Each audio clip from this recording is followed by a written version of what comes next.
Hello and welcome to this bonus episode of the Roots and All podcast. Because it's a bonus episode, it's rough and ready, and if this is your first time listening, please rest assured the audio is usually much better quality. This is a companion episode to episode 18 with Michael Wachter, and this is a recording of the wild food tasting session we had before we recorded that episode. I'd like to thank Michael for his hospitality and for not poisoning me with any wild plants despite my misgivings. I had a lot of fun sampling all the different foods on offer, and if you'd like to see what we ate, I've posted a picture on the blog at www.rootsandall.co.uk. So here goes. Here we have some ingredients from the salad, Right. and before we dive into the salad, which is 100% wild, I would like you to just taste the individual ingredients. And the interesting thing with wild food is you actually don't have to season anything, so we won't season salad because wild food is incredibly pungent. Okay. So, you want to start with the easy stuff? Yeah. Okay. Give me the safest stuff. Safest stuff is wild garlic. Oh, yeah, I like that. That's good. Just down in one? If you want to, yeah. So just a little bit? Just a little bit, maybe, because we have lots of. Okay.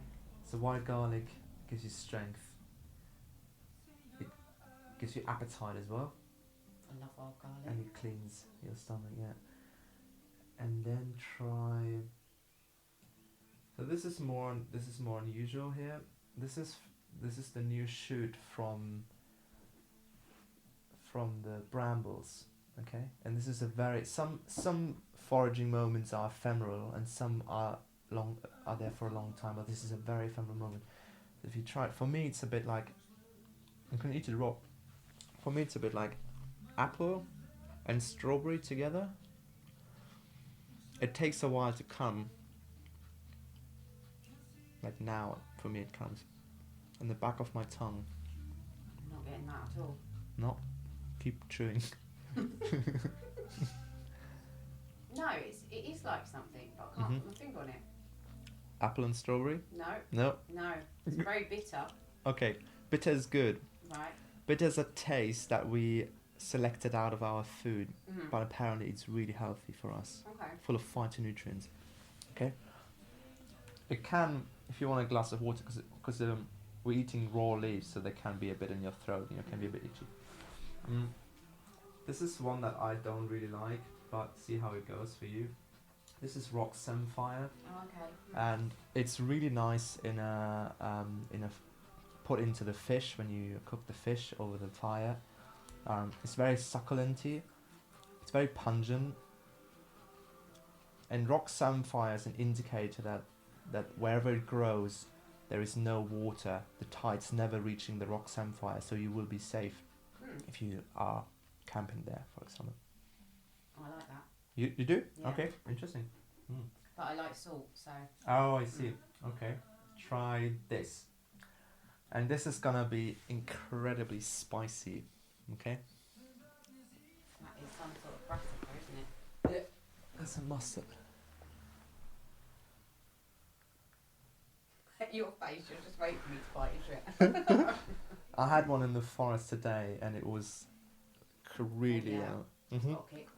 It's got a like real kick. horseradish. Wouldn't that be nice in Asian food? Yeah, it's not unpleasant. It's nice. But yeah. It's coming, is it? The kick.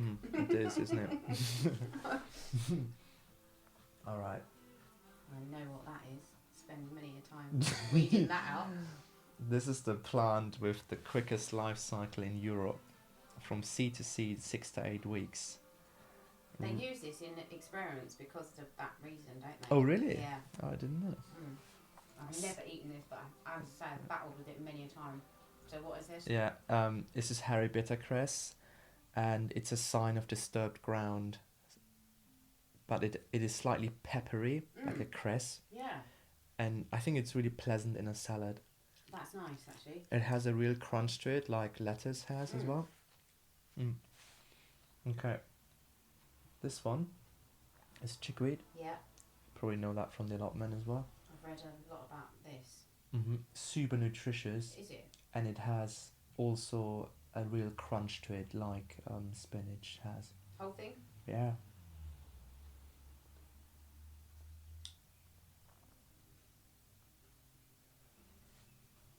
quite salty. Is it? Yeah. Just Okay. shows you how you're like, whatever. Okay. You Never. bad woman. Shouldn't be salty. Just checking if it's really chicory. God. No, I'm joking. I'm quite Achillea. Yeah. Achillea millefolium is one of the plants that in spring is a salad food, and in the autumn it's a medicinal herb actually for tea because it goes really bitter. Okay. So a lot of plants are first food and then medicine in the autumn. So now is the time in March to collect the fresh leaves. So here you go. That chickweed, just to go back to that, was almost kind of like a metallic taste to it. Oh really? I really like it. Mm. That's my I number could one salad. quite easily eat that. If I look for a base for a salad, it would be chickweed probably, or this one. Oh, this is weird. That's Achillea. It's a little bit hairy, isn't it? Or No. can be. No? No, it's like the flavours are things that I can't quite put my finger on, but they're not that alien. They're all kind of reminiscent of things that you eat. Those are all flavours you can't have in the supermarket. Isn't that wonderful? Yeah. Yeah, it's incredible. I'm definitely eating that hairy biscuit breast every time I find it now. And the chicken love. If you have chicken, they do they? Oh my god, they love it. Yeah. I'm gonna just have a tiny bit of this one because I'm terrified of it. Yeah. Thank you. So this is cow parsley, just straight cow parsley.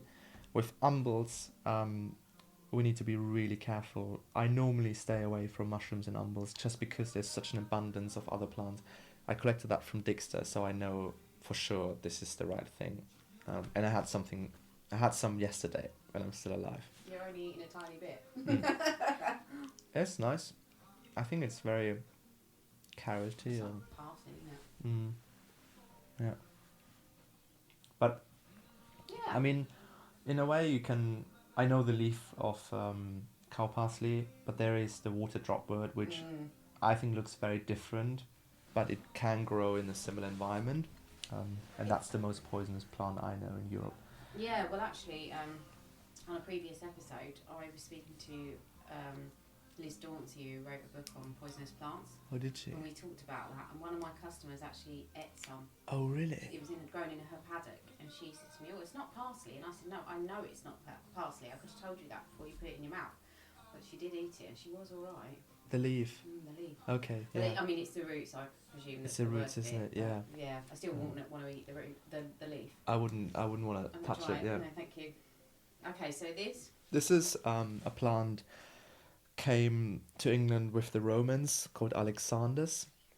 Grows all along the coastal area, the marsh. You see it coming up. It's really green now, really abundant. Every single bit of this plant is edible. The Romans called this the parsley of Alexandrina. It's a type of Smyrnium. And today we're going to eat the shoots as well, which are best when just before the flower opens, which is right now. You can eat the seeds. They're also really peppery. The seeds put into fish, perfect in the autumn. So you can revisit plants all the time. It's not that you just go and say, oh, parsley in spring. You would use different parts. So the energy, as gardeners, you can easily read that, can't you? The energy in the winter is in the roots. In spring is in the shoots. In the summer is in the flower, and in the autumn is in the seeds. So you would gather the particular part of the plant wherever the energy is. You would never get the shoots in and the roots in the summer because it's really woody and. You like that? I'm not loving that one. No. Okay. Out of all of them, And that is my least now, favourite. that will be interesting. I give you the tiny one, okay? And I've never eaten that before. Okay. It is edible. And try this thing. Just bite into this thing first.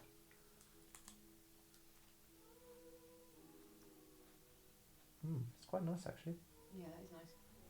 So this is the shoot of a plant I found in a marsh, in a water dip. It has I don't know the English name. It has a beautiful we call it chimney sweeper. You know the plant? I think it's nympha. No. So it cuts in. Let me look it up.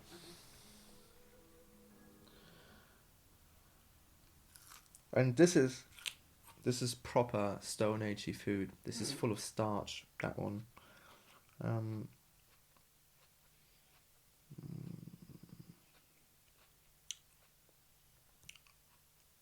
I don't know. I don't even know the German one.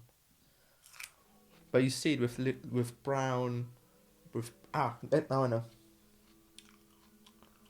We call it Rohrkolben in Germany.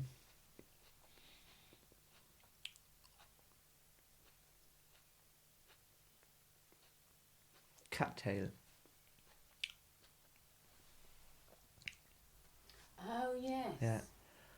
And it's quite an edible plant actually. You can eat the stems at certain times of year. You can eat the flower at certain times of year. I don't know if I'm still getting the Alexanders, but I don't like that. Really? It's really bitter. Do you find that bitter? Not at all. No. It might be the Alexander. Yeah, it could be. Okay. Wait. Let's wait. This is something pleasant. So here.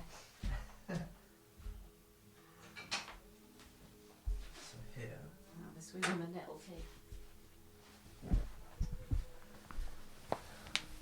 So with foraged food, you can obviously do loads of stuff. You know, this time of year, people would candy the flowers of, or the seed pots of hazel, for example, or you know, violet flower candied with egg white is a classic, or you put it in an ice cube and have it in the summer, all that fancy stuff. But I'm interested in just a classic Stone Age Mesolithic food,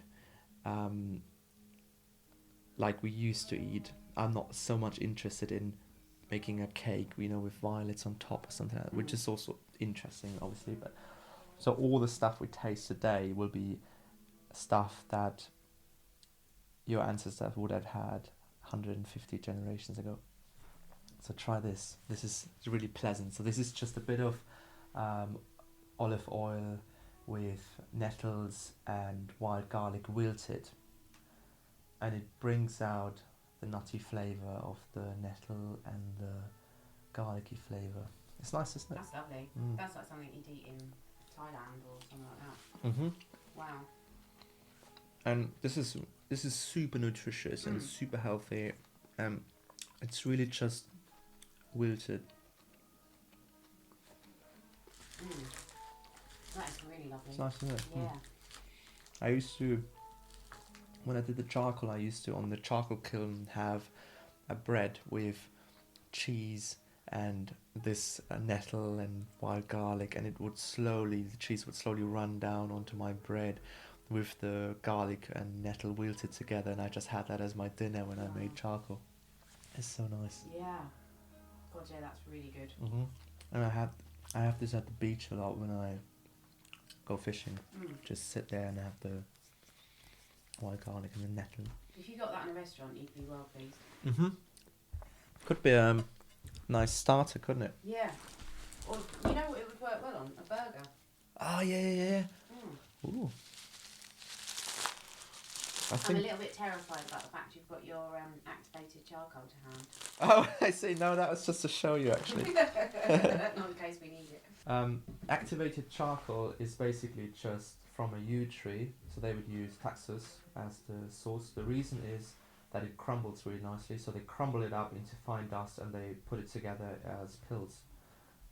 So that's the charcoal. So when I would poison myself, I would take this, but this is not quite enough. You can actually eat I can eat up to 400 grams of this stuff. You can't really overdose it, and it's highly porous, so it would take away viruses, bacteria, or whatever. It's in every water filter you'd have charcoal in it. So when I'm out there and I know the water, like in the Alps a lot, I know the water is quite safe, there's no agriculture, but there could be a dead animal at the top. So I would get my socks out or whatever. I have a muslin bag, my scarf, put charcoal in the bottom, put a bit of sand over the top, put a bit of leaves over the top, and then just pour the water through and it would come out clear. and safe to drink. But I always have charcoal with me in my car, and I always have charcoal with me in my pocket when I go foraging, just in case. Because I don't take my book with me anymore. I kind of know the local flora enough to just go out. And I know some plants I don't know, but I'm pretty sure they're not poisonous. You get a feeling for it, and it actually goes really fast that you know your spots. This is quite terrifying looking. It's a twig. It's a twig, that's right. Yep. It's a willow branch, Aha. and it has salicylic acid in it. And what you can do is you can just put it in your mouth and just chew on it really hard, and then it should taste bitter. And the bitterness is the salicylic acid, which is also in aspirin as well. It's in the willow, and it's in meadowsweet, filipendula as well. So you can have teas, but it doesn't have the side effect of aspirin. It doesn't cut tiny holes into your stomach as it does with elderly people. So it's completely safe. And whenever I cycle outside or hike in the Alps where the air is really cool, goes to your throat, I would always have a willow branch in my mouth, just chewing it, and that would kind of keep me healthy or protect me from a cold. And is that a particular type of willow? No. Any of the willows will do, Any of the willow will do it, yeah. You can harvest the cambium of it, yeah. And this,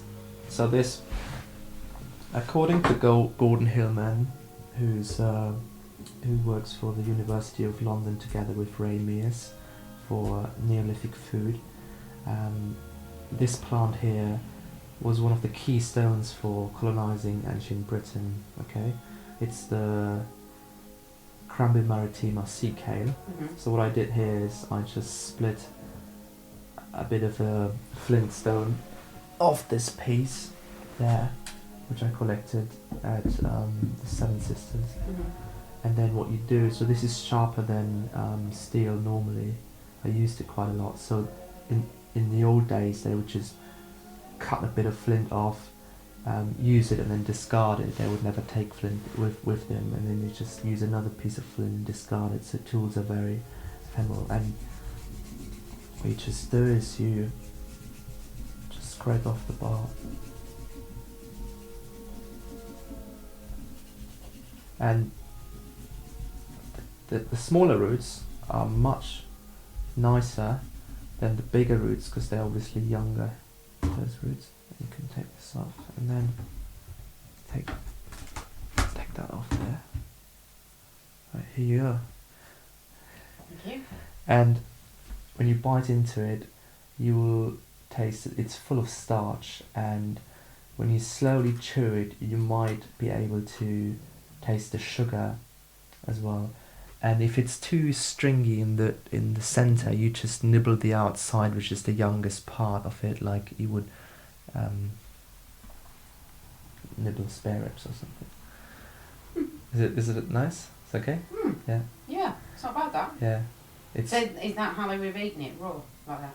so there's two ways of eating that. You can either eat it raw straight away, uncooked. The second way of eating it is you put it in water, boil it, and the third way is actually, when I have a bigger piece, I would put it straight into the embers in the fire and leave it there, forget about it, just cook your other food, enjoy the sky, and then I take it out. It's completely black outside. You take your flint, just scrape off the outside, and inside it will taste like a sweet potato. It's completely tender, and it's one of the most delicious wild foods I know. Absolutely gorgeous. And you have to eat this at what time of the year? You have to eat it in the winter. You can grow it in your garden. The thing with wild cabbage roots is it's illegal to dig them up because you would actually take the entire plant away.